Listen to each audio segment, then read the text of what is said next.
Madden war rebel, renne chasharish, checkers am your brain rish, me and Briathrachas cànanachais, Gehari Briathrachas ath-bheòthachadh cànain, agus iscas go I duine nuair a rain mi seo turas mi ereg, agus ha barach Briathrachas hawn. Tá sí sin an dúla leasachaidh, agus ha leasachaidh nuair a bheith stacht fas na tear na smachd. Agus a thuamh cànain ha sin na ciallacha go bhfuil barach duine a gciúnsacha a bhriain an sa cànain. Go bhfuil barach cóirich an ann dá luchláiste cànain. Barach rialachan a thuamh cáit an bí a cànain sanasan agus san dualchas agus a leith. Agus mar sin bhí sin a gra iomairtean leasachaidh. Agus sin na iomairtean na iomairtean a dhéras duine gus cànain a leasachaidh. Agus nuair a bheith iomairte mar sin ann, féimis go bhí amasan soiléir ann. Amasan.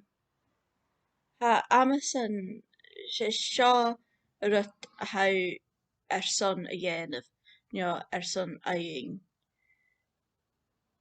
Agus ha féim ann go bhí na hamasan soiléir.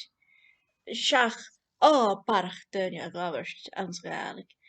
Féimis go bhí ó gra dat miniadeach agus soiléir mar a siimplír. An dú ha Gaeilge ag 100 duine ach ha bhí ach 10 go labhairt gach lá chanealach ficheat ha filianta. Agus stocha go big an amas atá ag ceann 5 blianachin bí 100 duine a clachaigh na Gaeilge gach lá agus bíad nas filianta. Bíad cóirstal a bhriain an sa Gaeilge. Ec an taith, cultarach an cuid clean agus an sa bhanca mar siimplí. Ha sin go miniadeach agus go soiléir. Agus mar sin bí féisteach go thula duine ha ag opair an sa iomairte. Dé haight ar son dhéanamh. Ha bhchóirchan amas a bhí ha sin a brosnachadh na Gaeilge an mbealtaine. Well, dé ha sin a ciallacha.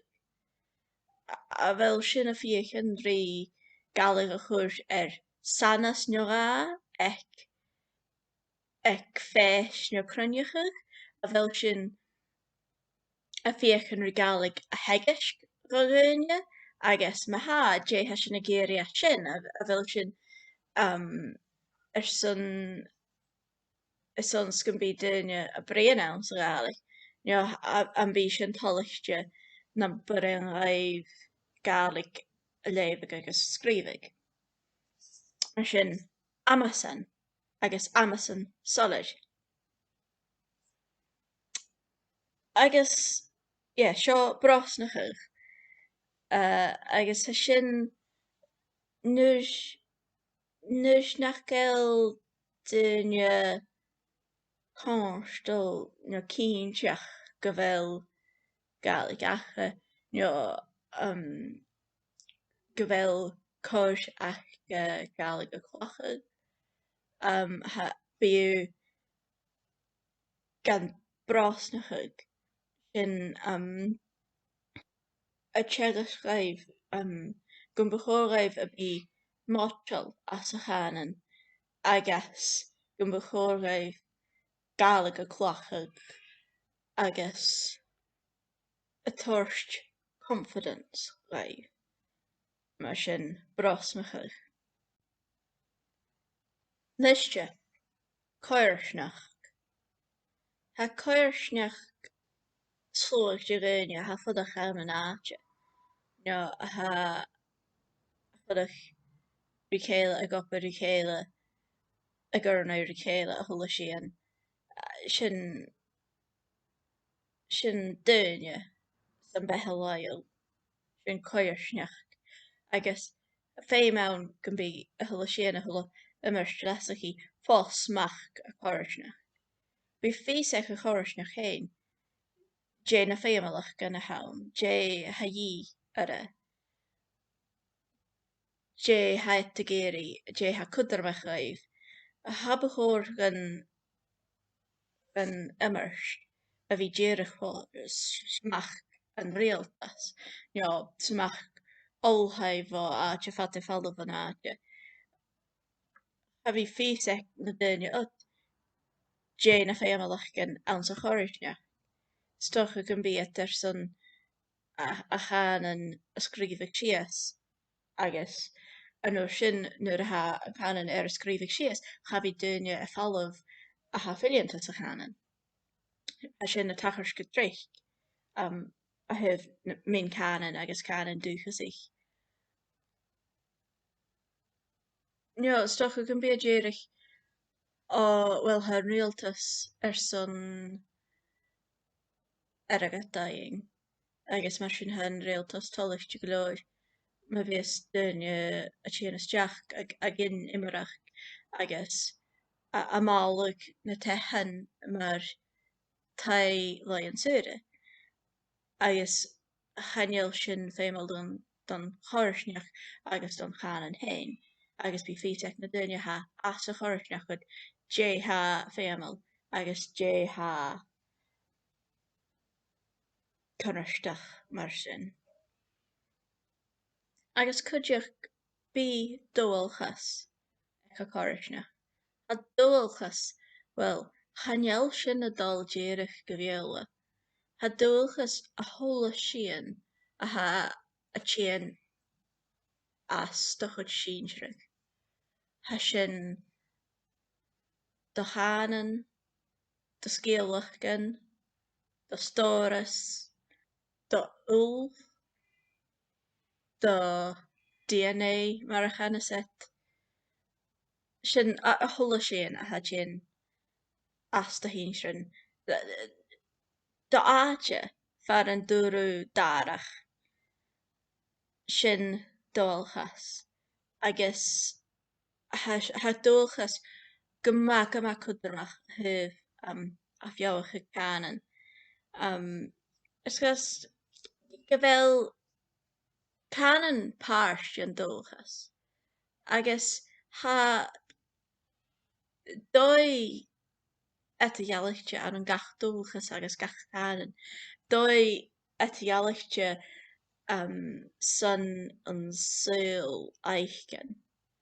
Agus chaineal cànain is dé cànain déireach an rut chaineal na fachlann déireach eitigealaíochta. Na haigh ciallach ag eitigealaíochta cuideach.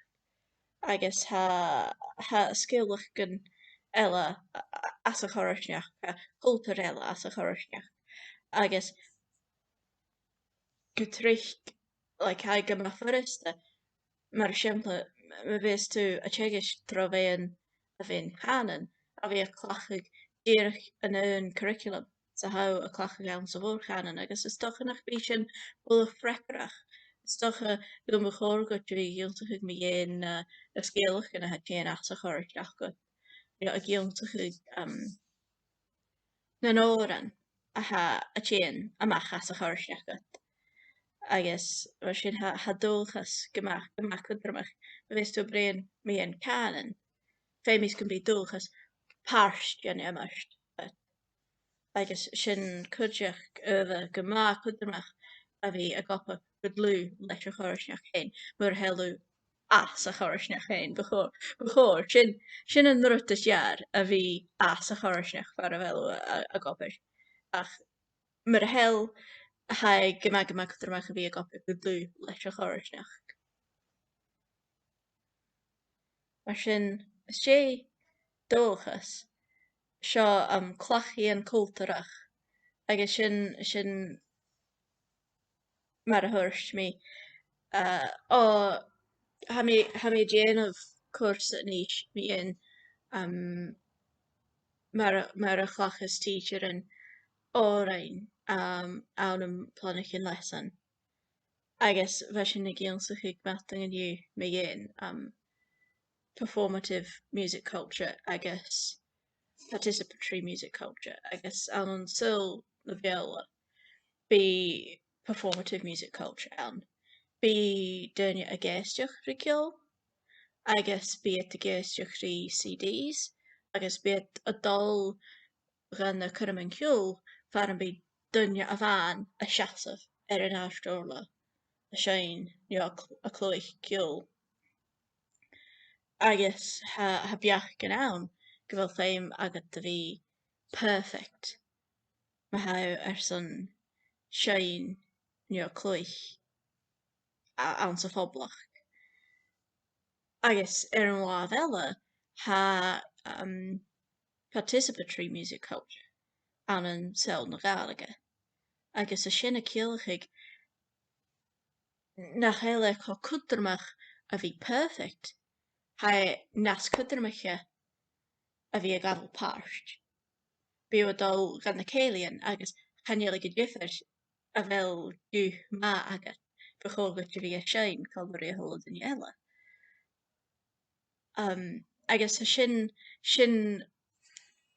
seoirsaide clachaigh cultarach a ha etaíochtaí ata saol na Gaeilge agus saol na Gaeilge nó saol a bhór cànain agus saol a bhíon cànain agus ha cultarach a bhí a tocht súl in na rutan ot ha etaíochtaí ata ar an dá thuil ar an dá cànain nuair a bheits tú a bhí marí cànain a bheochaigh bechóir dá a chula sin a bhí stéigte ann an cultar a bhíon cànain agus clachíonn cultarach a bhíon cànain. Ha caineacham gon de léamh mí scrúdach an an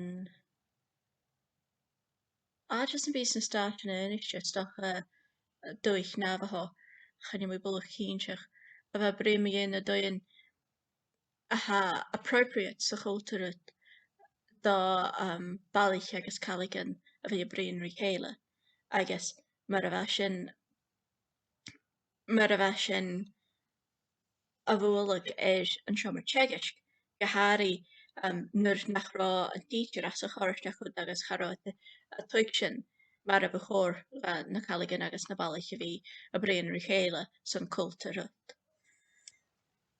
Agus stáití sin seo sin fascéir 10 minút déag a mí créitin agus chaneal seo a lech an Briathrachas a bheith mí ar san a dhéanamh an dú ach bheith mí a cabadich go leor bí dhéan imich fachcail rutan na tíon na míon sin mí dhéana a thula sin agus me se créitin go bhfuil sin an rud a hasíon cinniche ar a chuspa seo mar sin bí an tres a video antaras an bí sin é tíirí an drásda.